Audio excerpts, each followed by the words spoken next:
ആദ്യം പഠിച്ചത് തറ, പിന്നെ എങ്ങനെ നന്നവനാ പറ, എങ്ങനെ നന്നവനാ.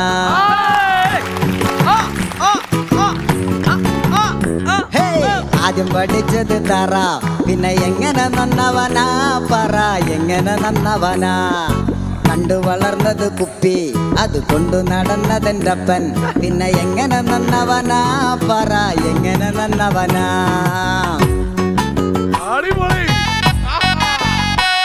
അന്ന് ടീച്ചർ വരച്ചത് മുട്ട, ഇന്ന് പാതി പുഴുങ്ങിയ മുട്ട, അത് കൂട്ടിയടിച്ചത് പൊട്ട, പിന്നെ എങ്ങനെ നന്നവനാ പറ, എങ്ങനെ നന്നവനാ. കൂട്ടിന് 4 പേരുണ്ട്, നാട്ടില് ചീത്ത പേരുണ്ട്. കൂട്ടിന് കിട്ടിയ പെണ്ണും മന്തിക്ക് കട്ടക്ക് കൂടാറുണ്ട്, പിന്നെ എങ്ങനെ നന്നവനാ പറ, എങ്ങനെ നന്നവനാ. ആദ്യം പഠിച്ചത്